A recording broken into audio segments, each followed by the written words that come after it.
Bien, bueno, ¿alguna pregunta para empezar? ¿Algún comentario? ¿Algo me quieran decir o preguntar? Yo tengo algunas preguntas del caso que mandaste para ejercitar, pero no sé si lo vamos a ver. Sí, sí, de hecho un compañero me preguntó también por mail, así que me parece bien que lo podamos ver entre todos para, para clarificar cualquier tema que haya quedado ahí dando vueltas. Eh, este era el caso de Moldavar y... ¿Dónde lo mandé? Ya ni me acuerdo, la verdad. ¿Dónde está? Por algún lado está, pero no sé dónde está. Pero no importa, tiene que estar fácilmente localizable, supongo yo.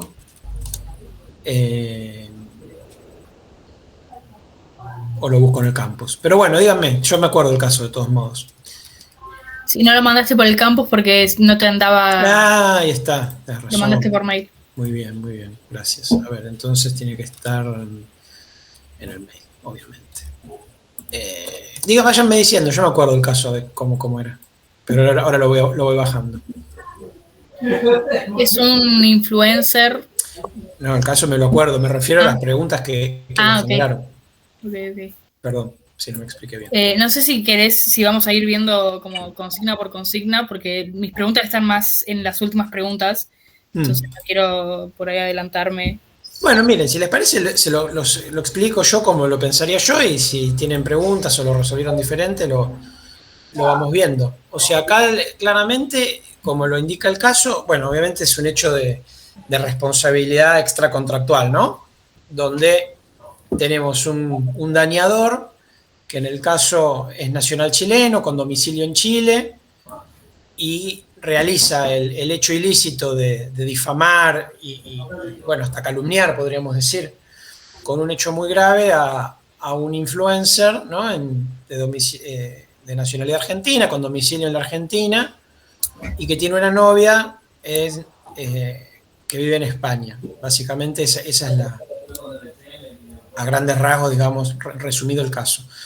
Entonces, la pregunta de la abogada del influencer de si sería competente o no el tribunal argentino para entender en el caso, pese a que el demandado no tiene domicilio en Argentina, es que sí, lo que hay que aplicar es la fuente interna, a falta de tratado con Chile en esta materia, se aplica la fuente interna.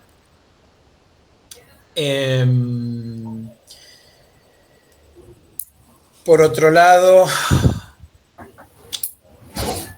el 2656 prevé foros concurrentes, ya lo sabemos, hecho lugar de comisión del hecho ilícito, donde éste produce sus efectos dañosos directos y domicilio del demandado. Entonces, por más que el demandado tenga el domicilio en Chile, tanto el lugar donde se produjo el hecho ilícito, donde se realizó esa manifestación calumniosa y también donde produce los efectos dañosos directos, ese hecho, están ubicados ambos contactos en la Argentina. Entonces, la respuesta es que sí, por el 2656. ¿Cambiaría la respuesta si se hubiese efectuado desde Chile ese streaming donde hizo esa expresión injuriante? No, porque los efectos dañosos directos seguirían estando ubicados en Argentina, donde un influencer vive, reside, ejerce su profesión.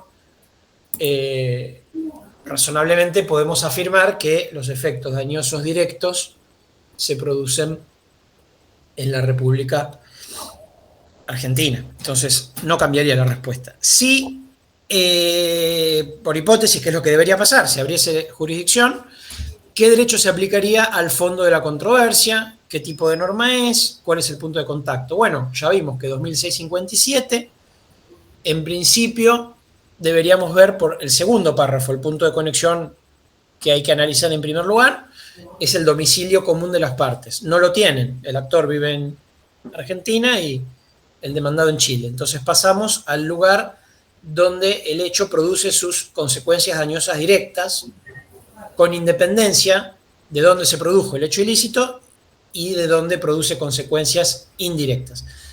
Por lo dicho anteriormente, este lugar, o sea, es la República Argentina. Entonces se aplica derecho argentino, se llega por norma de conflicto, cuyo punto de contacto es lugar de producción de los efectos dañosos directos. ¿Cómo se responde a las mismas preguntas si la interesada en promover la acción fuese Juliana, que es una damnificada indirecta? Esta es la diferencia. Entonces, ¿sería competente el juez argentino? 1A, sí, porque insistimos en que se produjo en nuestro país el hecho ilícito, como también las consecuencias directas. El punto B, lo mismo, los efectos dañosos directos se producen en la República Argentina. Por más que ella lo sufra eventualmente en otro país, es imprevisible, ¿verdad?, para un streamer chileno que desde Mendoza calumnia a un streamer argentino que vive en la Argentina. Es totalmente imprevisible que una novia con domicilio en España pueda sufrir daños en aquel país. Entonces, esto no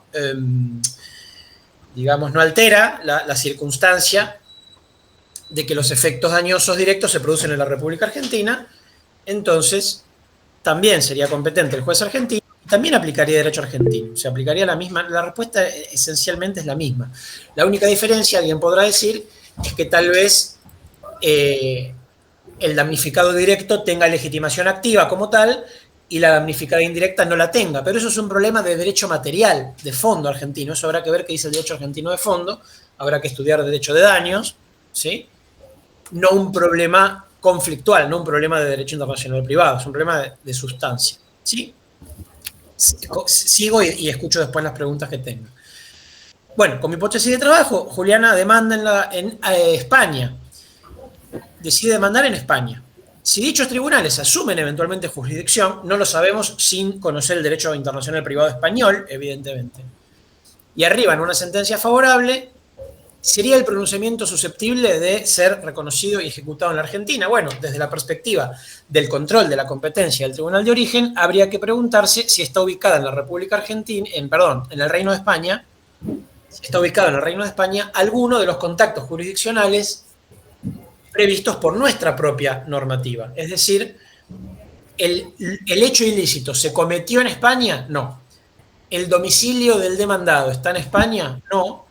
¿Se producen efectos dañosos directos en España? No, directos no. Con lo cual, la respuesta a esta cuarta pregunta sería, en principio, que no sería susceptible de reconocimiento, porque por el criterio de la bilateralidad que rige en este ámbito, en el 517 aplicable del Código Procesal Civil y Comercial de la Nación aplicable, no tendría competencia a la luz de las propias normas argentinas. Y como variante del caso, si el mismo caso, digamos, pero con el domicilio del dañador en Bolivia, esto obviamente nos hace sí ya aplicar un tratado internacional, concretamente el Tratado de Montevideo de Derecho Civil Internacional de 1889, que sabemos que contiene reglas diferentes. ¿Sería competente el juez argentino en esta hipótesis? Bueno, tendríamos que pensar en dos foros. Domicilio del demandado en Argentina, no. Y forum causa, ¿qué derecho se aplica? Se aplica el derecho del lugar donde se produjo el hecho ilícito. Entonces, si el hecho se produjo en la República Argentina, porque ese streaming fue a Mendoza, asumiría jurisdicción por forum causa, porque se aplica el derecho argentino, la lex loci delicti comissi, se asume jurisdicción por forum causa. ¿Cambiaría la respuesta si el hecho ilícito se hubiese perpetrado desde su casa en Bolivia? Sí, cambiaría, porque acá tanto el domicilio del demandado como el derecho aplicable por lugar de comisión del hecho ilícito estarían ubicados en Bolivia. Entonces, serían competentes solo los jueces bolivianos desde la mirada del artículo 56 del Tratado de Montevideo de 1889. Listo, esa es la resolución del caso tal como yo la veo. Escucho ahora sí las preguntas que me quieran hacer o si tienen vieron diferente algún tema. Por orden, Franco tendría levantada la mano primero y después seguimos. Hola, ¿qué tal? ¿Qué tal? En el punto 3, viste que teníamos que volver a responder todo, pero como si Juliana fuese la que promueve la acción. Sí. Bueno, contestando la 1B, sobre, que para allá me perdí, la 1B era si cambiaría la respuesta en el punto anterior si la difamación se hubiese efectuado desde el domicilio de Valparaíso, en Chile. Sí. Yo acá también vuelvo a usar el artículo 2656, Sí. pero yo puse que el tribunal argentino... no, pará, no, me estoy confundiendo. En el 2, perdón, en el 2. En el 2. Yo puse que... No, pará, ¿cuál era? Yo, en una de las respuestas, yo llego a la conclusión de que los que son competentes son los tribunales chilenos. Ah, acá está, en la 1B. Porque por la segunda parte de... Te leo la respuesta directa. Puse, si Benítez hubiese cometido la difamación desde su domicilio en Chile y Juliana quisiera iniciar la demanda por los perjuicios patrimoniales sufridos, creo que el juez argentino también se guiaría por la norma de conflicto del 2656, pero esta vez no asumiría su competencia, sino que la remitiría a los tribunales chilenos. A esta conclusión llego porque Juliana, si bien sufrió un perjuicio patrimonial, no es la damnificada de manera directa. Sufre los daños de manera indirecta, con lo cual queda fuera de los alcances establecidos en la segunda parte del inciso B del 2656. Porque viste que en la segunda parte del 2656 dice que o donde éste produce sus efectos dañosos directos. Y yo había interpretado que Juliana sufría consecuencias indirectas porque ella recibía dinero de su novio. Sí. Y entendía como que el principal damnificado era Moldavar. Sí. Entonces puse que los tribunales argentinos establecerían que son competentes los tribunales chilenos. Hay dos cosas, por lo menos, en relación, lo has leído rápido, pero creo haber retenido un par de cosas que merecen detenimiento. En primer lugar, no hablamos nunca de puntos de conexión en sector de la jurisdicción. Son contactos jurisdiccionales o conexiones a secas, pero punto de conexión en normas de conflicto de derecho aplicable. Cuidado ahí, es una precisión terminológica que vale la pena hacer.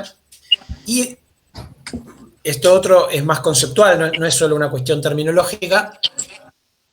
La norma de derecho internacional privado de Argentina no le va a decir a un juez chileno cuándo es o no competente. El juez chileno va a asumir competencia o no según su propia normativa. En todo caso, vos podés decir que a los ojos de la norma argentina sería competente el juez chileno. Esto va a ser más bien importante para un eventual exequatur, pero no para una remisión de la causa a un juez de otro país, ¿sí? Los jueces de un país no le mandan el proceso a los jueces de otro país. Se declaran competentes o se declaran incompetentes. Y el juez de aquel otro país, en todo caso, asume o no competencia según su propia normativa. Esto también lo quería remarcar. Aparte apareció en algunos exámenes, siempre es bueno ir afinándolo. Ahora, yendo al meollo de lo que vos planteás, es opinable, creo, no es tan claro. Al mismo tiempo estoy convencido de mi postura, pero podría aceptar obviamente otras miradas. El problema está en que acá no se trata de si tiene o no legitimación activa para reclamar la damnificada indirecta como tal. Eso nos lo va a decir el derecho aplicable al fondo del asunto. ¿Sí? En nuestro derecho de daños de fondo te dice que un damnificado indirecto puede reclamar daño patrimonial sin limitación alguna, en tanto lo pruebe o esté presumido por la ley, mientras que en materia de daño extrapatrimonial, si sos damnificado indirecto, solo podés reclamar como ascendiente, descendiente, cónyuge o conviviente, manteniendo trato familiar ostensible con el damnificado directo en caso de muerte de gran discapacidad, 1741, ¿está bien? Pero eso utiliza el derecho interno argentino. Eso no forma parte de la pregunta. La pregunta apunta a si la damnificada indirecta puede o no reclamar, en qué lugar, o dicho de otro modo, dónde puede o no reclamar, concretamente en Argentina, puede o no reclamar el perjuicio que sufrió. ¿Sí? Entonces, la cuestión no pasa por si tiene o no legitimación activa para reclamar daños y perjuicios, sino por identificar si está ubicada en la República Argentina el lugar donde se produjeron los efectos dañosos directos, aun cuando esos efectos dañosos directos no hayan sido sufridos por ella. No sé si se entiende lo que quiero decir. El juez argentino es competente porque se producen en nuestro país los efectos dañosos directos, quiere decir inmediatos, previsibles, ¿sí? Entonces, es competente el juez argentino para conocer en la reclamación de Juliana, en mi visión, porque es innegable que los efectos dañosos directos del hecho ilícito se producen en la República Argentina, aún para damnificados indirectos. Luego, que ese damnificado indirecto tenga o no legitimación activa es una cuestión a determinar ya a nivel de daño material, no de daño conflictual. No sé si se entiende a lo que apunto. De todos modos, no es blanco y negro, no es así y de otra manera está mal, no es tan así. No es es un tema con muchos matices, pero en general ocurre que cuando un mismo hecho produce daños, o sea, lo dicho, ¿no? 3 supuestos distintos. Daños a distancia, hecho ilícito en un país, daño en otro país, daño directo. Puedo elegir dónde yo quiero demandar. Teoría de la ubicuidad. Si un mismo hecho produce daños directos en varios países, ¿sí? Puedo reclamar en cada uno de esos países solamente por el daño producido en ellos o en el lugar donde se generó el hecho ilícito por todos los daños. Y finalmente, en casos de daños, o mejor dicho, de hechos ilícitos que producen un daño a un damnificado directo y también un daño a un damnificado indirecto, entonces se podría reclamar tanto donde se produjo el hecho ilícito como donde se produjo el daño directo, el efecto dañoso directo, cualquier damnificado que sea. Luego, si tiene una legitimación, habrá que ver qué dice el derecho de fondo que en definitiva se aplique. Ese es un poco el enfoque general del tema. No es fácil, no es fácil. Pero bueno, los temas en la parte especial son un poco más difíciles, obviamente. ¿Se entiende a lo que apunto? Sí, creo que entendí. Bueno. Serena.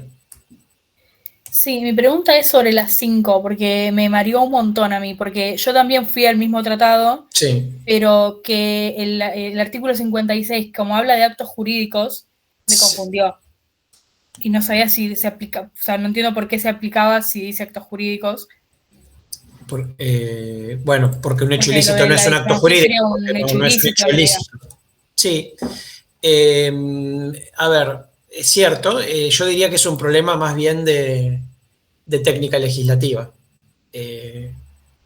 O sea, terminológicamente tenés razón.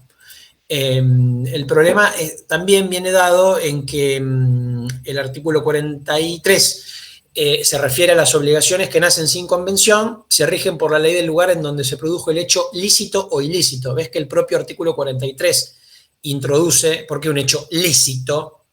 Si no es un hecho ilícito, digamos, ¿por qué se aplica este tema de responsabilidad? Que en realidad, digamos que no es, o sea, la responsabilidad o las obligaciones extracontractuales técnicamente no son solo las que no nacen de un contrato, sino todas las que no nacen de una relación jurídica previa entre las partes. Vos podés tener, digamos, una relación previa, por ejemplo, de vecindad, ¿no es cierto? Yo le dejo, no sé, se me pincha un caño y no dejo pasar a nadie y filtra agua al departamento de abajo.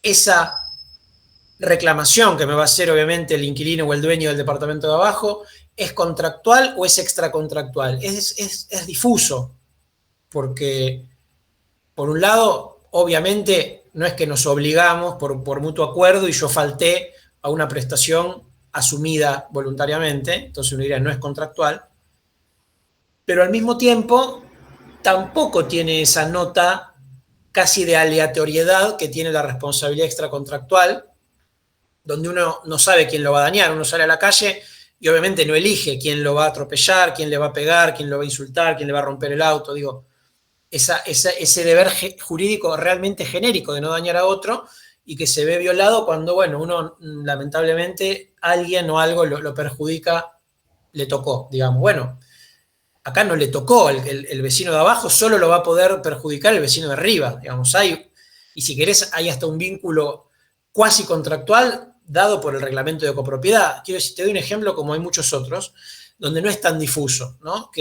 Donde no es tan difuso, no, perdón, donde no es tan preciso o es algo difuso, que se considera contractual o no. Entonces, en Montevideo, por eso no se puede preguntar por qué hechos lícitos o ilícitos. Bueno, porque también hay hechos lícitos que no son específicamente contractuales y pueden dar lugar a una obligación no, de fuente no convencional.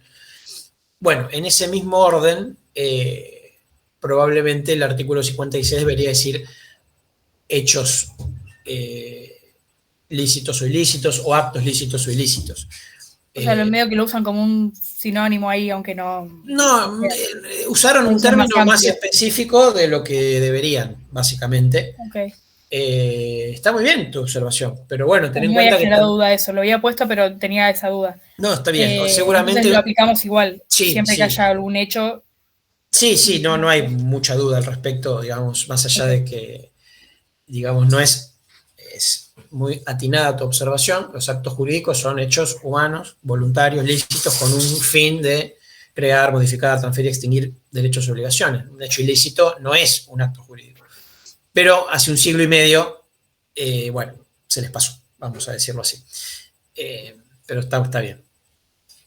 Y había una tercera mano levantada. Sí, profe, yo pero tenía la misma duda que mi compañera. Bien, tienen los conceptos de Civil 1 incluso, de parte general, bien arraigados, los felicito, muy bien. Sí, Franco.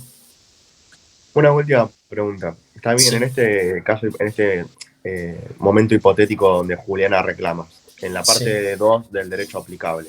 Sí. Yo terminé llegando a la conclusión de que también se aplicaba el derecho argentino. Sí. No sé si está... O sea, en un principio pensé en derecho español porque si la que reclamaba, en este caso, era Juliana, que sufría el daño de ponerle de manera directa, podría aplicarse derecho español, pero después como que intenté desasnar más el artículo 2657 y terminé llegando a que se aplica el derecho argentino. Sí, no... Juliana es damnificada e indirecta, creo que no hay duda de eso. Por eso. Y entonces, claro, o sea, en lugar de los efectos dañosos directos, te abre tanto jurisdicción argentina como te determina el derecho argentino en este ejemplo. Okay. Entonces, sí. Claro, porque en definitiva, obviamente, bueno, no, obviamente no es obvio, pero por lo menos es intuitivo. Calificar lugar de producción de efectos dañosos directos de la misma manera en ambos sectores, ¿no? Sería por lo menos un poco extraño a priori calificarlos de manera diferente en cada sector, con lo cual, sí. ¿Bien? Bueno, gracias. ¿Todo bien entonces? Bien, ¿alguna pregunta? ¿Algo más que me quieran consultar? Es un lindo caso, que fue caso de examen, un cuatrimestre anterior, así que ya ven cómo son, digamos, obviamente ya este no lo voy a usar, pero el que les toque tendrá pues el mismo esquema, digamos, estructura, idea, es un poco la idea. Es parte especial, obviamente, puede haber alguna pregunta como de reconocimiento ahí en que hay que traer algún tema de la parte general, pero bueno, obviamente que la idea es profundizar en particularidades propias de cada tema como corresponde en la parte especial de la materia. Bueno, dicho todo ello, entonces les propongo pasar a una nueva unidad, digamos, dar no solamente un tema nuevo, sino una bolilla, si se quiere, nueva, o una nueva unidad, donde nos alejamos un poco de lo patrimonial, ¿sí? De contratos, de arbitraje, de responsabilidad civil no contractual, y nos adentramos en derecho internacional privado de la persona humana y del estado de familia de esa persona humana, concretamente matrimonio y uniones convivenciales. Es un tema o una bolilla a la cual le dedicamos 2 clases, porque, bueno, especialmente matrimonio es una parte de la materia bastante polifacética, como hemos visto ya, pues trabajamos con ejemplos de esta naturaleza en la parte general, con normas, con el 2621, el 2626, etcétera, el 2625. Bueno, tenemos que ahora ir profundizando en esas diferentes partes del tema. Es un tema bastante extenso. Como introducción, denme un segundo, perdón.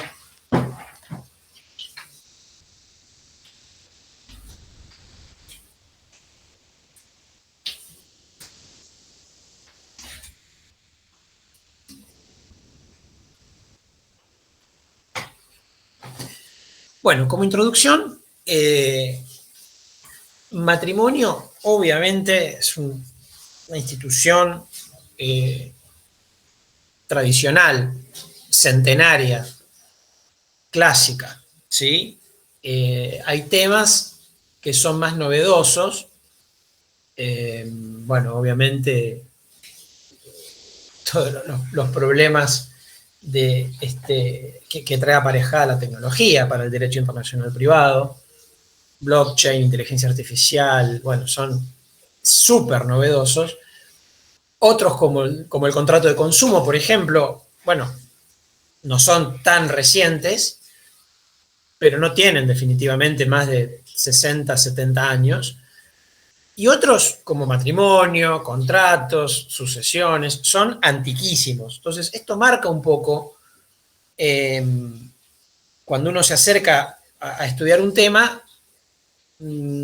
cuánto se ha dicho en doctrina, en legislación. Obviamente vamos a encontrar al matrimonio no solo en el nuevo código, en la fuente interna, sino también en los tratados de Montevideo, ambas versiones, en otros convenios multilaterales, en el código derogado, desde luego, y también en fallos tanto recientes como antiguos. Sin embargo, como ocurre con tantos temas del derecho internacional privado de familia, hay una realidad que es muy interesante, que tiene que ver con la evolución, ¿sí?, de la institución. O sea, la familia, en definitiva, es la base de la sociedad, ¿no? Si se quiere, obviamente una familia puede ser unipersonal. Me agarro al perro porque ya, pobrecito, me está distrayendo mucho, que no se puede parar.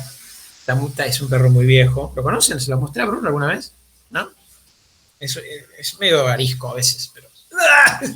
Acá está. Un perro grande, viejito, muy tierno. Le pone una garra bárbara, pero a veces le cuesta un poco y bueno. ¿Está bien? Entonces, claro, el concepto de familia evoluciona como evoluciona la sociedad. Obviamente, hoy, y especialmente, evoluciona como evoluciona la sociedad, pero depende de cada sociedad en un momento determinado. Entonces, hoy nosotros podemos pensar en una familia integrada por una persona sola con su perro, podemos pensar en una familia Ingalls, papá, mamá y 2 hijitos, ¿no? Un varón y una mujer. Podemos pensar en familias ensambladas, podemos pensar en familias monoparentales, ¿verdad? En parejas del mismo sexo, de diferente sexo, incluso no binarias, de personas de género, digamos, no binario, cosas que, desde luego, muchas de ellas eran impensables hace no mucho tiempo y que siguen siendo impensables en otras culturas. Entonces, esto es algo muy importante. Cuando uno estudia los temas de familia, matrimonio, por supuesto, es un excelente ejemplo de esto. Uno dice, bueno, el matrimonio.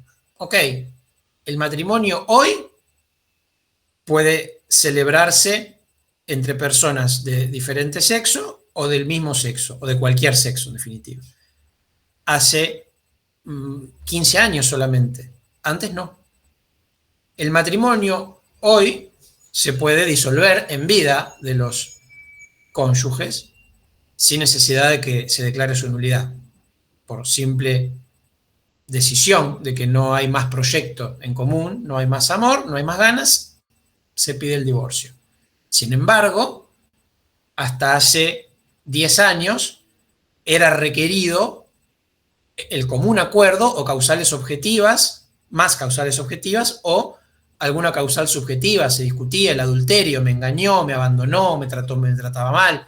Había que probar eso para anular un matrimonio, si la otra parte no estaba de acuerdo o si no habían estado separados durante un tiempo concreto. Hoy yo puedo casarme hoy y divorciarme mañana solo porque así lo deseo. Y aún hace 35 años, o 40, sí, digo bien, la ley 23.515 es de 1987, con lo cual estamos hablando de, 38 años. Hace 40 años no había divorcio vincular posible, por ningún motivo que fuera, ni ruptura del amor sin voluntad de unirse y de la convivencia, ni por adulterio, ni por abandono del hogar, ni por injurias, ni por nada. Te casaste para siempre, hasta que la otra persona se muera, o uno se muera, o se declare la nulidad del acto. Y chao. Entonces, ¿cómo puede ser que una misma figura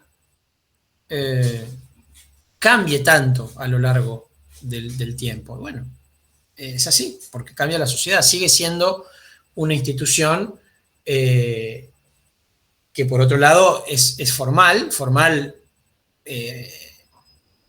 solemne de manera absoluta, ad solemnitatem, digamos. Uno sí o sí para casarse tiene que concurrir a una oficina pública y, al igual que su contrayente, manifestar el consentimiento. Uno no se puede casar en su casa con testigos, con amigos, con familia. Lo puede hacer desde el amor, pero no va a tener efectos jurídicos. Para que tenga efectos jurídicos tiene que hacerse en presencia de un funcionario público, ¿verdad? Que le da existencia al acto. Esto no es así en todo el mundo. De hecho, creo que en el recuperatorio tomé un caso real del derecho español donde lo puede celebrar un ministro del culto evangélico. Bueno, en nuestro país el matrimonio empezó siendo religioso, jurídicamente, en el Código Civil originario, y luego devino en matrimonio civil, en la ley 2393. ¿Se dan cuenta? O sea, tenemos una institución que obviamente evoluciona como lo hace el derecho de familia o el derecho de las familias, como hoy lo decimos así en plural. Por supuesto que las uniones convivenciales son otro tema totalmente distinto, mucho más novedoso desde el punto de vista de su reconocimiento jurídico, de sus efectos, etc. En todo caso, estamos lidiando con derechos fundamentales, evidentemente, pues el casarse o no casarse, con quién casarse, la validez de ese matrimonio, los efectos personales y patrimoniales, la eventual anulación o el divorcio o terminación por la razón que fuese de ese vínculo, evidentemente impactan en el estado de familia de una persona, impactan incluso en su capacidad. Muchas veces el hecho de casarse supone la emancipación para una persona que de otro modo no tendría plena capacidad de ejercicio. Y, por supuesto, y diría insuperablemente, impacta en el plan de vida y en el proyecto de familia que cada persona tiene. Desde luego, es un tema que proyecta desde esta mirada de constitucionalización del derecho internacional privado y de el derecho a formar una familia y a decidir, en definitiva, cómo quiere uno vivir su vida relacional. Está muy, muy canino hoy la clase de mi lado. ¿Qué pasa, Paco? ¿Qué? Bueno, sí, hay un vecino que le ladra, pues, bueno, ¿qué vamos a hacer? Sí, este es nuestro gran enfoque introductorio, ¿sí?, a nuestro tema matrimonio. Obvio que luego vamos a ver las fuentes: jurisdicción, derecho aplicable, Montevideo, fuente interna, al igual que en todos los temas. Pero lo que yo quiero antes de eso, porque me parece importante hacerlo, es poder trazar estas grandes líneas generales, introductorias, que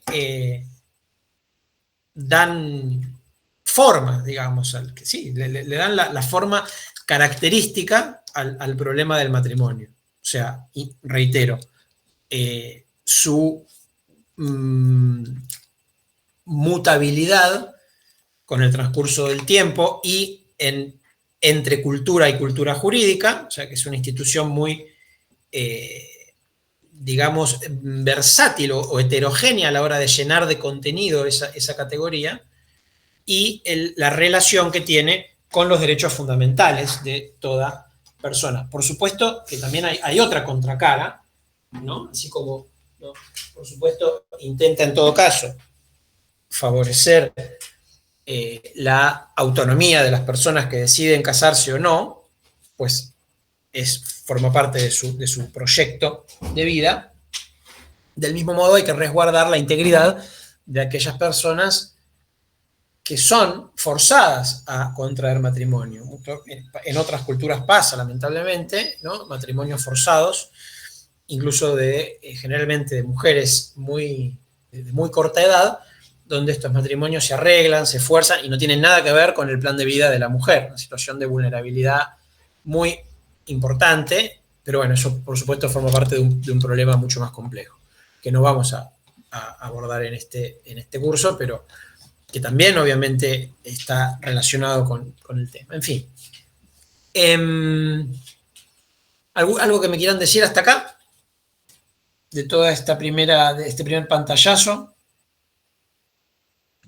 Yo tengo una pregunta con respecto a los temas de toda la parte especial. Ajá. Tenemos que saber algo, o sea, no sé, por ejemplo, estamos hablando de familia y derecho civil. ¿Tenemos que tener como conocimientos específicos de eso, o que tenemos que, si no nos acordamos, como volver y ver si nos acordamos de eso, o vamos a cubrir todo en las clases acá? Básicamente lo que tenemos que estudiar para el parcial. Bueno, yo no les voy a... Creo que sí. Yo no les voy a tomar derecho de fondo de otras materias porque no me corresponde, claro. Pero tampoco les puedo explicar, por ejemplo, qué quiere decir, no sé, cuando veamos, por ejemplo, ahora en matrimonio, impedimento de ligamen o impedimento de parentesco, por ejemplo. Yo doy por hecho que ustedes saben lo que es eso, o si no lo saben me lo preguntarán, digamos, ¿no? Pero sí parto de la base de que para estar cursando esta materia tuvieron que haber hecho ya las otras de derecho civil, básicamente. Entonces, por eso, cuando en otra clase hablaba de anatocismo o de intereses, o cuando hablemos de, porción legítima en la clase de sucesiones, o cuando hablamos de, no sé, la clase pasada, en materia de contrato de consumo, ¿no? No sé, de parte débil, bueno, supongo eso ya lo vieron en comercial, y si no, insisto, me preguntan, no hay problema, pero, o sea, obviamente no se toman contenidos de otras materias, pero sí en algún punto son necesarios como para ir siguiendo las explicaciones, ¿no? O damnificado directo e indirecto, digamos, son cosas que uno va, que ya traes en general, ¿no? Para esta materia, ¿sí? ¿Está bien? ¿Parece bien? Sí, perfecto, gracias. De nada. Profe, esto sería, digamos, el matrimonio con un componente internacional, ¿no? Claro, desde luego. Exacto. Ok, gracias. Exacto. No, de nada. Sí, nos vamos a dedicar al matrimonio con un componente internacional en diferentes aspectos de la relación jurídica se podrían llegar a dar tales componentes. Por ejemplo, el lugar de celebración del matrimonio, por ejemplo, donde ese matrimonio, el matrimonio en realidad no es una persona física ni jurídica, donde los integrantes de ese matrimonio, los cónyuges, tengan bienes, ¿sí?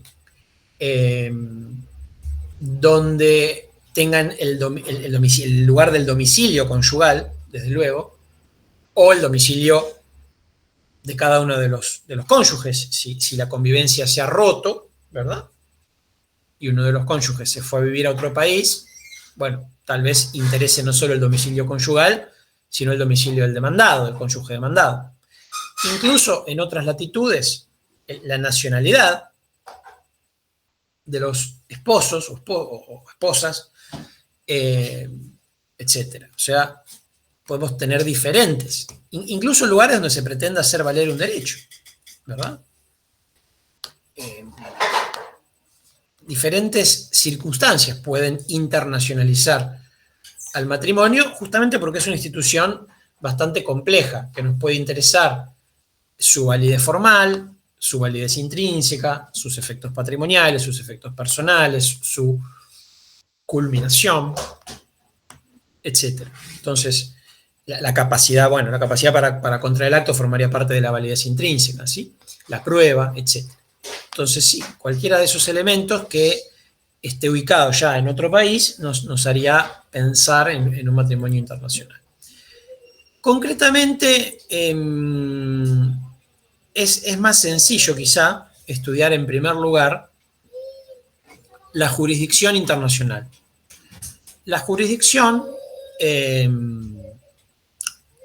vamos a estudiarla por un lado en la fuente convencional y por otra parte en la fuente interna. En el Tratado de Montevideo de 1889 deberíamos acudir al artículo 62.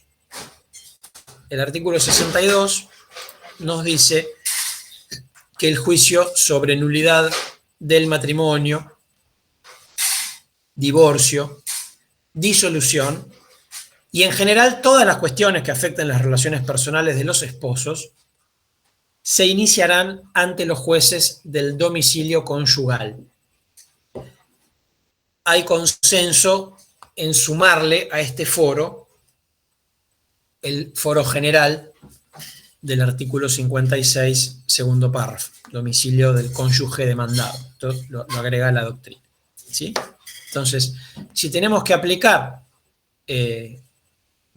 Montevideo del 89, serían competentes los jueces del lugar donde tenga domicilio el demandado, si es, obviamente, está en otro país, ¿no?, en relación al del actor, y eso es lo que internacionaliza la relación, o bien ante los jueces del domicilio conyugal. El tema es que domicilio conyugal tiene una calificación autónoma en este tratado, que está en el artículo 8.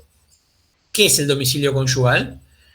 El que tiene constituido el matrimonio, hasta ahí está bien, el domicilio conyugal es el que constituye el matrimonio. Nos casamos, nos vamos a vivir acá. Perfecto. Y en su defecto, se reputa por tal el del marido.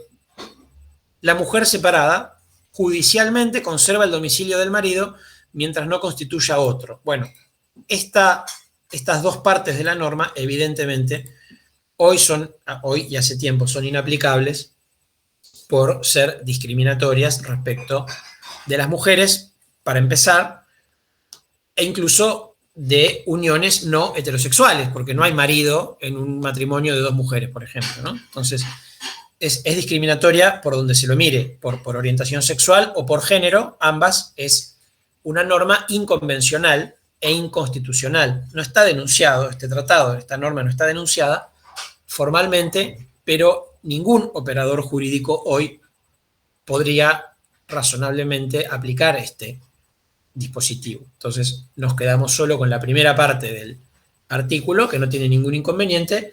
El domicilio conyugal es el que constituye el matrimonio. Evidentemente no hay demasiada Profe, duda. una pregunta. Sí. En caso del matrimonio igualitario, Sí. porque acá tiene validez, pero si se van a vivir en otro lugar, ¿ese matrimonio tiene validez si no tienen matrimonio igualitario? Propongo responder esa pregunta en breve. ¿En breve? Claro, porque estamos hablando de juez competente recién. No Bueno, listo. Bien. Listo, gracias. De nada.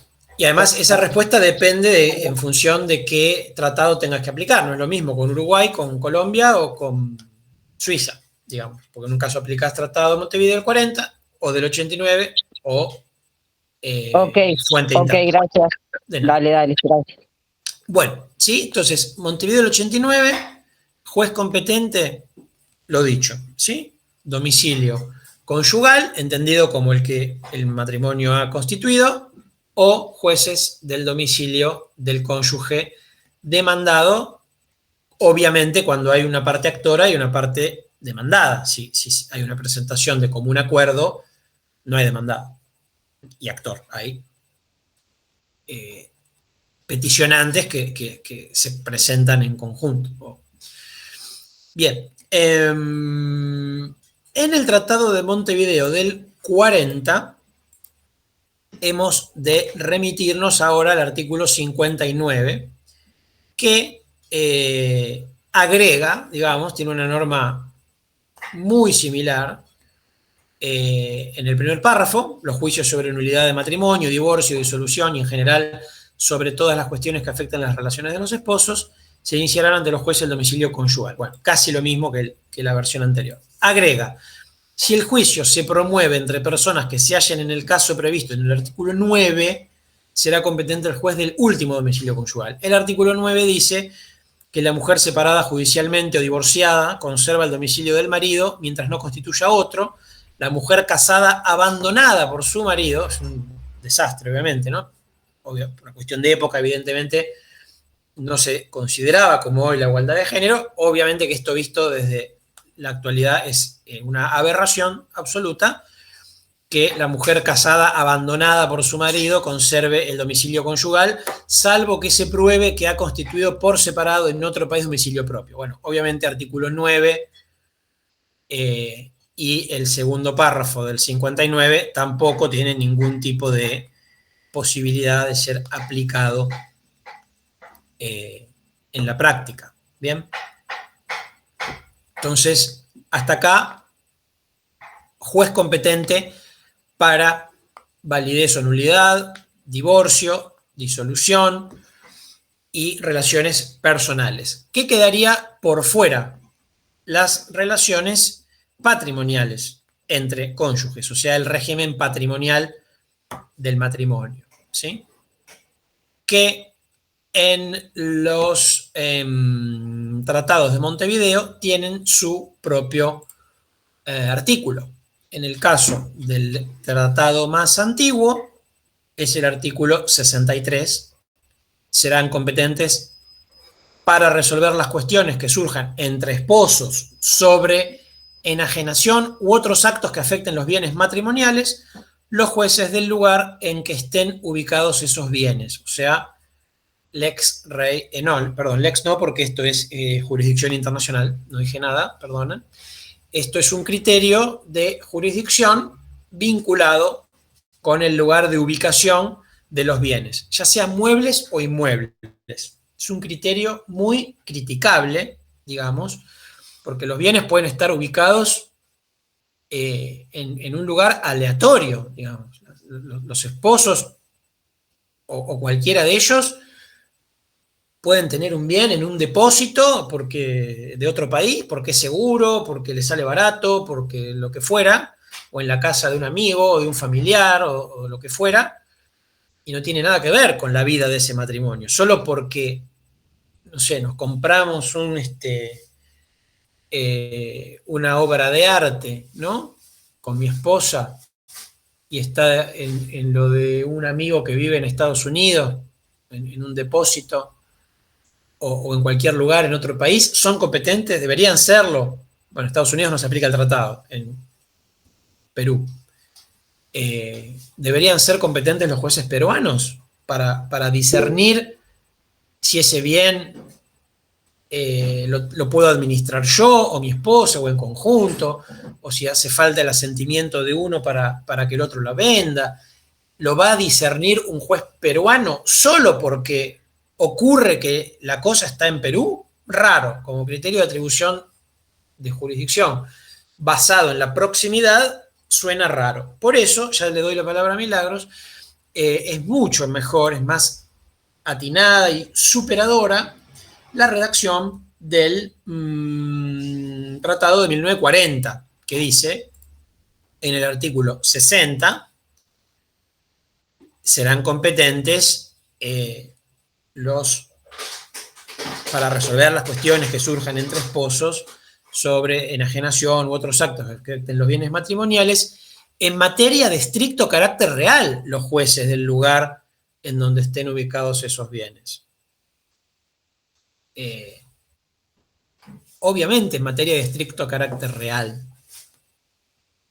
tienen que ser competentes los jueces del lugar donde estén ubicados esos bienes, porque es una cuestión de naturaleza real. Por ejemplo, la calificación de ese bien como mueble o inmueble, o el ejercicio de una acción real o posesoria respecto de ese bien, o el carácter, sí, no sé, los frutos, digamos, que ese bien produce, si se quiere, está bien. O si es un bien inmueble, la mensura, ¿verdad? Los planos, la inscripción registral, la publicidad registral, ok, porque son cuestiones de estricto carácter real, pero no para discernir cuestiones de naturaleza personal, que hacen a la vida del matrimonio y que quedarían comprendidas entonces en este tratado del 40, en la norma que vimos antes, que no dice relaciones personales, ¿vieron? O sea, el artículo 62 decía de relaciones personales de los esposos del tratado más antiguo, y el 59, sí digo bien, el 59 dice relaciones a secas. Entonces, bueno, quedarían incluidas en la regla general. ¿Sí? Milagros.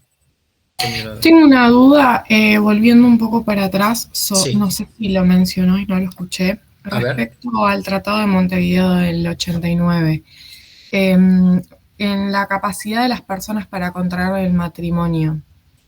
Yo no sé si está mal, pero yo acá tengo que el artículo 11, inciso A, dice falta de edad de alguno de los contrayentes, requiriéndose como mínimo 14 años cumplidos para el varón y 12 para la mujer.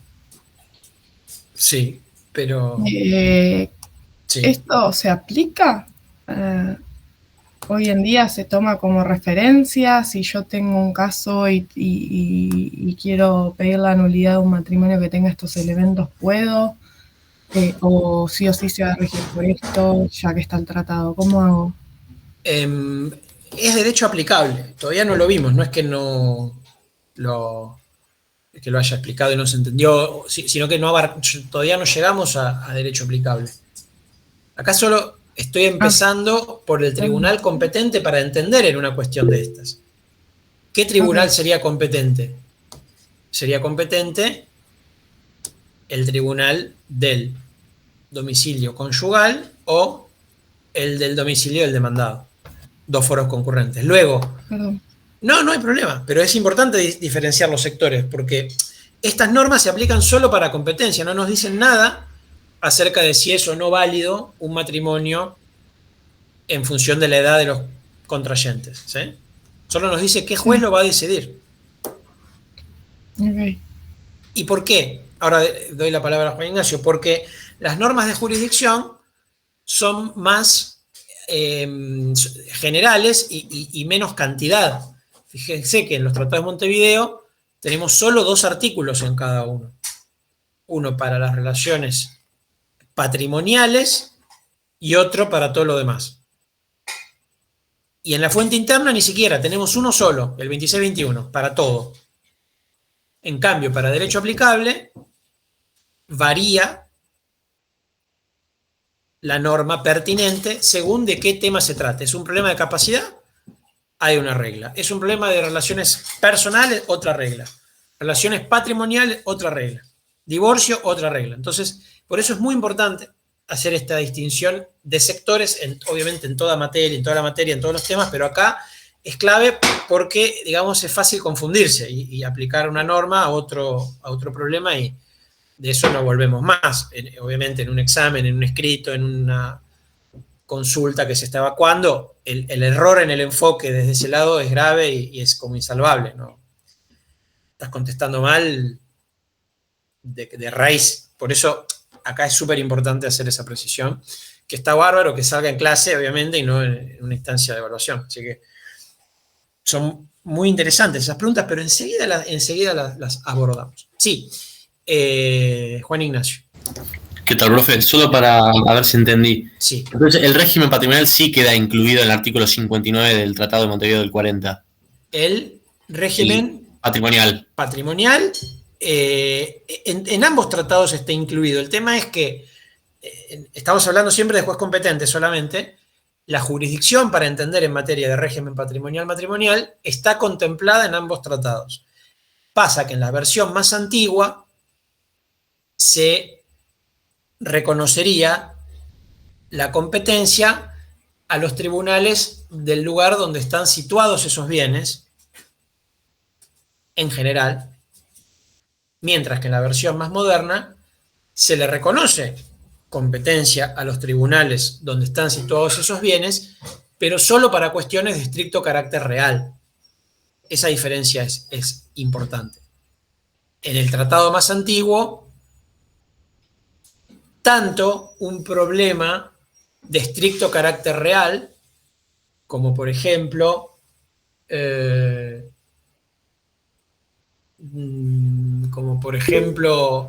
la posibilidad de tirar abajo un muro interno del departamento, es un tema absolutamente real,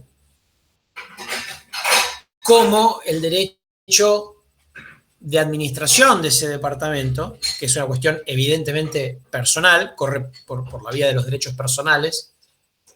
Ambas quedarían englobadas en la jurisdicción del tribunal del lugar donde está ubicado ese bien. En cambio, en la versión de 1940 solo sería competente para esa cuestión de estricto carácter real el tribunal del lugar de ubicación del bien, y para las demás cuestiones se aplicaría la regla general de domicilio del demandado o domicilio conyugal. ¿Se entiende? En el de 1940, para los inmuebles de carácter real, ¿cuál artículo era?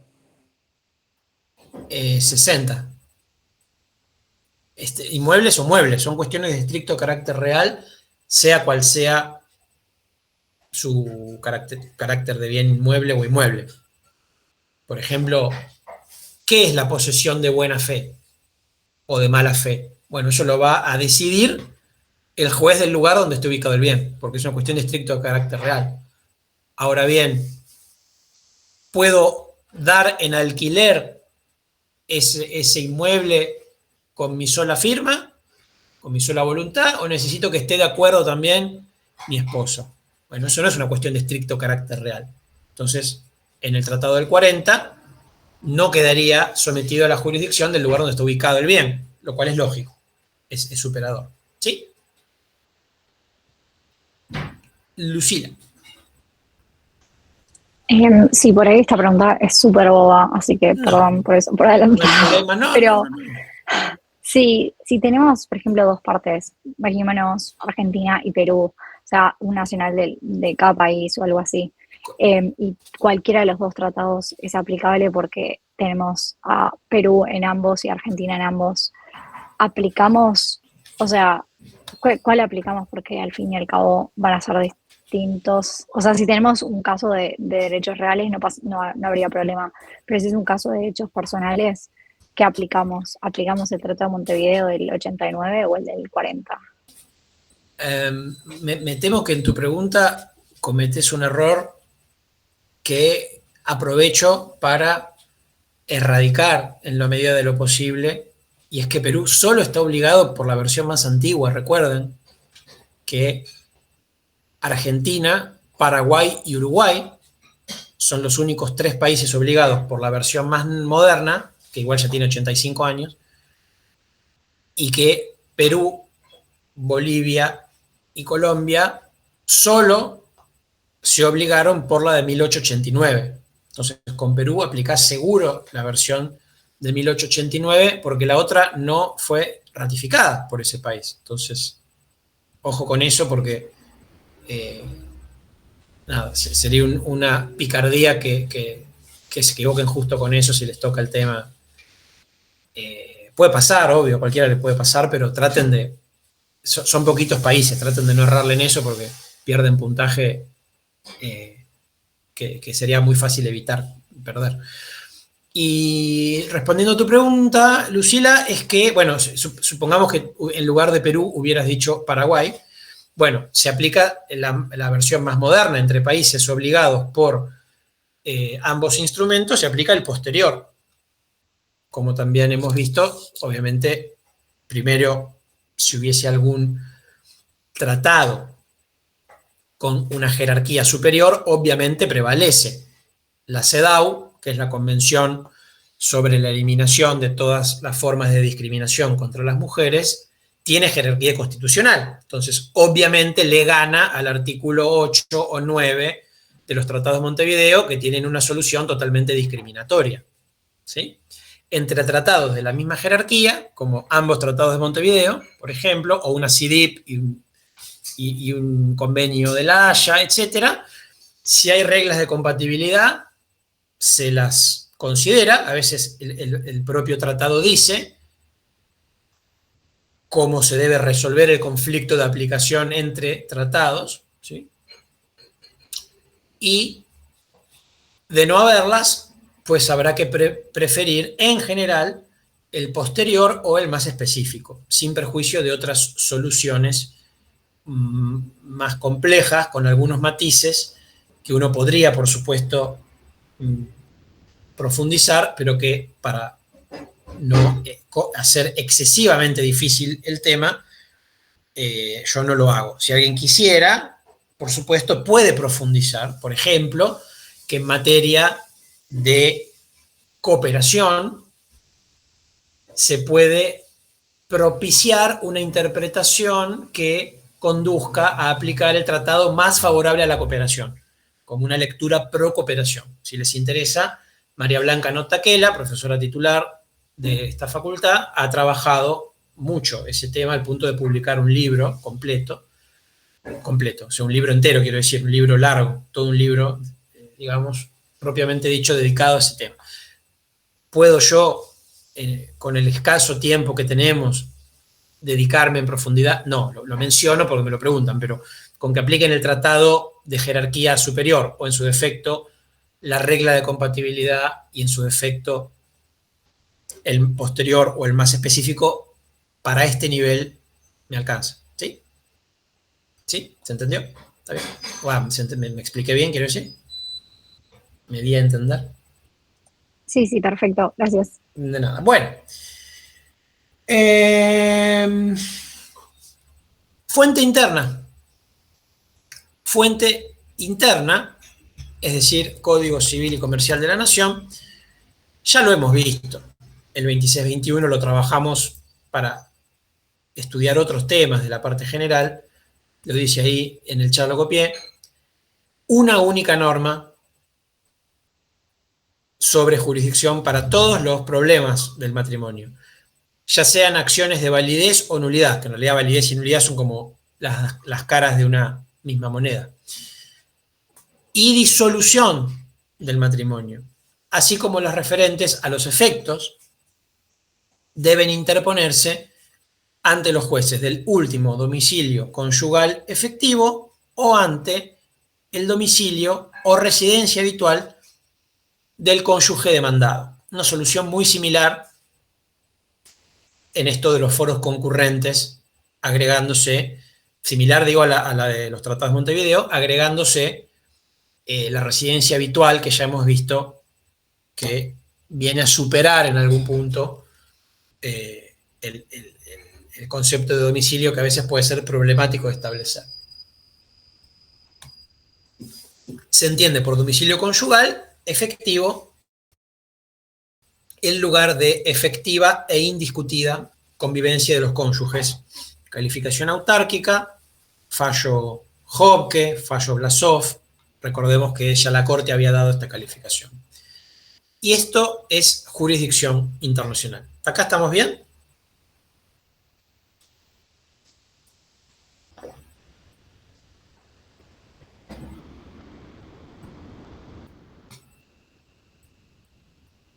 Bueno.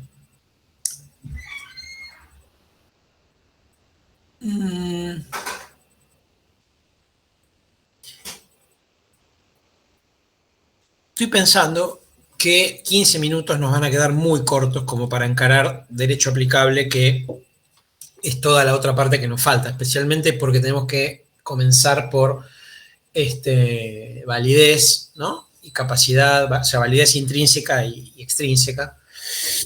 Y hay mucha tela para cortar en ese tema. El fallo RL se relaciona con ese tema y no quisiera dejarlo trunco. ¿Por qué mejor no aprovechamos estos 15 minutos, si ustedes quieren? Máxime, aprovechando que tenemos 2 clases, la segunda es la del próximo jueves, para tratar este tema. Si me quieren hacer alguna pregunta, ya que no hay clase de repaso para esta segunda mitad del curso y que el examen está cerca, la verdad, estaba viendo la agenda el otro día, claro, siempre pasa que el segundo examen llega antes porque hay un montón de fechas ahí de recuperatorio, de las notas, del final, de un montón de cosas que me obligan a tomarlo un poquito antes de lo que quisiera, el 27, ¿no? de noviembre, un mes exacto. Bueno, en un mes ya es el examen, entonces se hacen más cortos los tiempos. Entonces, si me quieren preguntar algo, hacer algún... Profe, perdón. Sí. ¿Cuándo dijiste que es la fecha del segundo parcial? Porque yo tenía anotado el 13. El 13. El 13. Ah, Sí. Perdón, 27 de... sí, el 13. Lo que tengo agendado el 27 es el recuperatorio.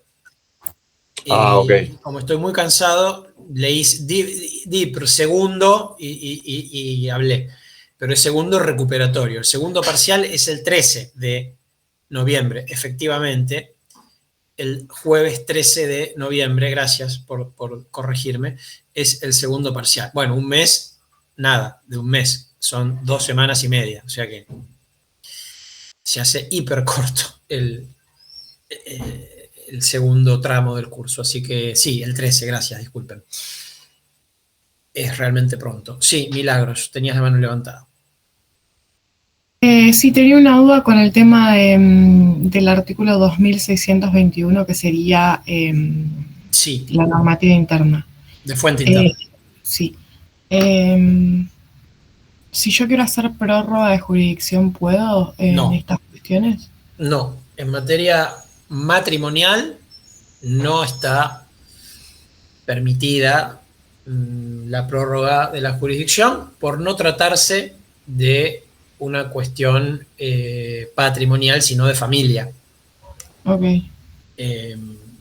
es, como alguna vez dije, cuando estábamos viendo acuerdos de elección de foro o contratos, el área donde sin ninguna duda la autonomía tiene su rol es en contratos y arbitraje. Y hay áreas en las que indiscutiblemente no lo tiene, digamos, en materia de, por ejemplo, títulos valores, no lo tiene. En materia de acciones reales o derechos reales, no lo tiene. En materia sucesoria, más allá de que uno pueda hacer testamento dentro de ciertos límites, disponer de su herencia, de su patrimonio para después de su muerte, no la hay. En nuestro medio no la hay.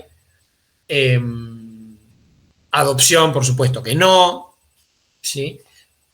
Ahora hay otras áreas, como responsabilidad extracontractual, por ejemplo, que es un gris, un poco alimentos, es un poco gris. Probablemente diría que no, pero hay terrenos intermedios donde va ganando un poco de rol la autonomía privada, si uno lo estudia en el derecho comparado. El matrimonio es uno de esos ámbitos, donde se ha progresivamente ido ganando terreno en materia de autonomía privada. Un colega de la cátedra de Luciana Scotti, que es adjunto interino como yo, y hemos hecho parejos bastantes tramos de la carrera académica, que es Leandro Baltar, quizá le suene de alguna actividad académica. Bueno, si yo no recuerdo mal, pero creo que recuerdo bien, su tesis de maestría la hizo sobre autonomía privada en relaciones matrimoniales internacionales, y la publicó. Sé que yo también publiqué mi tesis de maestría sobre otro tema, que de hecho se las puedo hacer, para afiliación lo vamos a trabajar. En esta materia probablemente, si a ustedes les interesa, digamos, autonomía privada en matrimonios internacionales, digamos, en matrimonios sobre derecho internacional privado, seguramente que si buscan bibliografía, Leandro Baltar les va a aparecer, porque ha trabajado seriamente el tema hace pocos años, con lo cual seguro que le van a encontrar por ese lado. Y Scotti, por supuesto, que Scotti, si les interesa este tema, a mí me interesa mucho, o sea, el material tengo de sobra. El año pasado fueron las Jornadas Nacionales de Derecho Civil en la Universidad Austral de Pilar, y la relatora de la Comisión de Derecho Internacional Privado fue Luciana Scotti, y una de las presidentas de la comisión fue María Susana Ana Julieta, con lo cual, por primera vez desde que yo tengo uso de razón, lamento si me están grabando, me hago cargo de lo que digo, por primera vez fue grata mi experiencia en unas Jornadas Nacionales de Derecho Civil en la Comisión de Derecho Internacional Privado, cosa que no es habitual en absoluto. Fue glorioso el año pasado el trabajo en esa comisión, y justamente el relato de Luciana se relacionó con las nuevas fronteras de la autonomía de la voluntad en derecho internacional privado. Todos sabemos que en contratos sí, y todos sabemos que en adopción y en filiación no, pero ¿qué pasa en materias, digamos, como digo, más grises, más opinables, como matrimonio, como concursos, como responsabilidad no contractual? Bueno, pasa mucho, pasa que una catedrática como Luciana puede escribir 60 páginas, como podría escribir 500 si quisiera, y todavía no tendríamos una respuesta concluyente. Entonces es bastante delicado responder esa pregunta a un nivel, digamos, de profundidad alto. A un nivel de grado, que es el que tengo que dar, diría no pueden las partes acordar juez competente en cuanto a hacer un contrato con mi esposa donde decimos, si algún día nos queremos divorciar, será exclusivamente competente el juez panameño porque allí fue nuestra luna de miel. No estaría permitido a la luz de la normativa argentina. Pero hay mucha tela para cortar ahí. Sí. Respecto a esto, bueno, no sé si me pueden enviar información sobre el tema de Baltar. Yo me había inscrito, pero Ah, él tiene un taller de estudio profundizado, pero era sobre restitución internacional de niños ujú, y era de forma presencial, así que estoy haciendo otra cosa. ajá. Y pero mi duda era, sobre todo, porque no sé bien a la hora de justificar si hay una ley en particular donde esté prohibida, expresamente prohibido por ley, poder No, citar eso. no, así como está prohibida la de los contratos de consumo, no. Se Sí, llega a esa conclusión, digamos, por, este, por no tratarse de una materia básicamente ok, patrimonial. ok. Pero ahí yo les copio en el chat, lo googleé, no es que tampoco. Yo sé que, digamos, publicó este libro, pero no lo compré ni lo tengo, no lo leí, honestamente, no voy a mentirles. Y, Ok. y si lo tuviera, tampoco lo podría difundir porque no tengo los derechos de autor ni de propiedad intelectual. Sí sé que existe y sí conozco cómo trabaja Leandro y cómo escribe y lo puedo recomendar por esa razón. Eh, pero no, si yo quisiera profundizar en el tema, iría a esa bibliografía. No lo hice todavía, trabajo otros temas con otras personas, pero lo Ok. puedo aconsejar como bibliografía recomendable por conocimiento, digamos, de quién es y cómo trabaja, básicamente. ¿Sí? Ok. Pero estará en la biblioteca de la facultad, me imagino, seguro, o en la del Gioja o en alguna librería, no sé, ni idea. Sí. Bien, Lucila, tenía la mano levantada. Sí, perdón, lo mío no tiene mucho que ver con la clase de hoy, pero sí algo que mencionaste al principio, que mencionaste como los diferentes tipos de daños y en un momento dijiste teoría de la ubicuidad, creo. ¿Podrías repetir esas como tres opciones que dijiste de lo de los daños? Porque creo que Ah, no lo tengo de esa manera al menos. no, es cierto, es una, bueno, es una manera de enfocar el tema más europea. Me animo a decir que cuando uno profundiza en el reglamento Bruselas 1 bis y en el reglamento Roma 2 de la Unión Europea, que se dedican, entre otros temas, al juez competente y al derecho aplicable en materia de obligaciones no contractuales, uno por ahí lo ve más claro por cómo está armado cada uno de esos instrumentos normativos y la doctrina que los explican, o por lo menos algunos autores que los explican. Entonces no lo van a encontrar así seguramente en su bibliografía de referencia. Pero bueno, para eso está la clase, obviamente, para aportarles una mirada distinta. Si yo les repitiera lo que dice Scott, Usal u otra persona, no tendría mucho sentido la clase. Entonces, la variedad, digamos, de supuestos complejos que uno puede advertir, en general, vienen o pueden venir dados por tres escenarios. Los daños a distancia, donde el hecho ilícito se produce o se genera en un país y los efectos dañosos directos se producen en otro, ¿sí? Contamino en Argentina y sufre un uruguayo. Tiro un tiro en España, al lado de la frontera con Portugal, y le doy a una ventana de un vecino portugués, ¿sí? Etcétera. Donde puedes disociar donde el hecho, o desde la comodidad de mi casa, le robo los dólares en una cuenta canadiense a un canadiense que vive allá. Lo hackeo, ¿sí? Entonces, delinco desde un lugar y los efectos se producen en otro. Ahí, desde la mirada de la jurisdicción internacional, la teoría de la ubicuidad nos dice que podés reclamar tanto en un lugar como en el otro.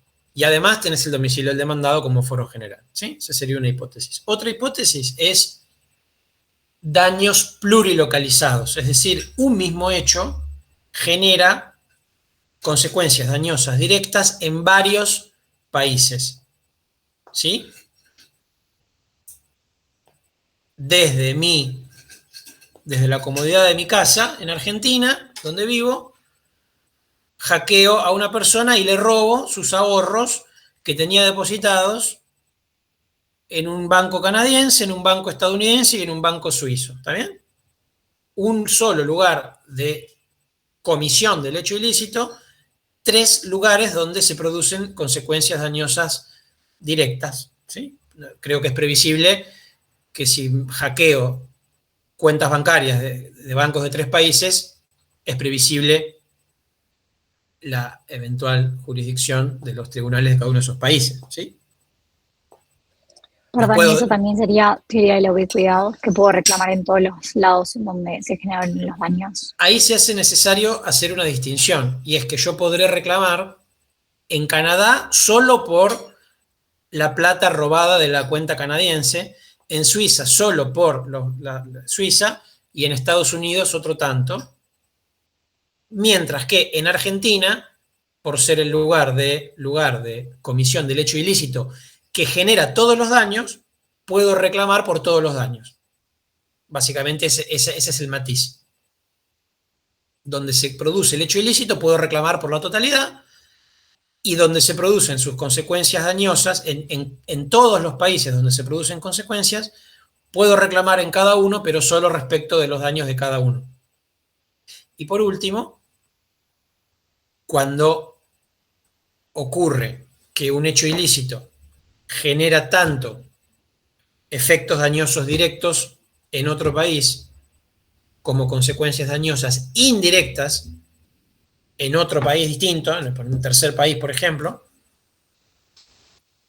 ahí no tenés más remedio que acudir o bien al domicilio del demandado por foro general o bien al lugar donde produjo sus efectos dañosos directos, que es lo único previsible para el demandado. Entonces, en nuestro ejemplo, si un sujeto desde Chile difama a un influencer argentino que vive en la República Argentina, digamos, vive no solamente en el sentido que tiene su domicilio, genera su patrimonio aquí, compra y vende aquí, o sea, su centro de vida, su centro de intereses está en la República Argentina, es previsible, y por eso las consecuencias dañosas directas se producen en la Argentina, bueno, es previsible ser demandado allí, tanto por el fulano como por su novia, porque para él va a ser previsible que está difamando a una persona que vive en Argentina, ser demandada en ese país. Lo que no es previsible es ser demandado en España. Por eso no está abierta la jurisdicción, a la luz siempre de la mirada argentina, no está abierta la jurisdicción de donde se producen los efectos dañosos indirectos. Si quiere venir a litigar acá, la novia de este señor puede hacerlo. Si quiere litigar en España, tendrá que ver qué dicen las reglas españolas en la materia. Y acá es mucho más complejo. Si tiene domicilio, si tiene un domicilio en la Unión Europea, si se aplica o no se aplica el reglamento Roma II, si se aplica la fuente interna, etc. Bueno, problema de derecho internacional privado español, no lo estudiamos nosotros. ¿Bien? Sí, perfecto. Solo una pregunta con eso. Cuando mencionaste el domicilio del demandado como fuero general, lo mencionaste en lo que es daños a distancia y en esto de los daños causados medio a rebote.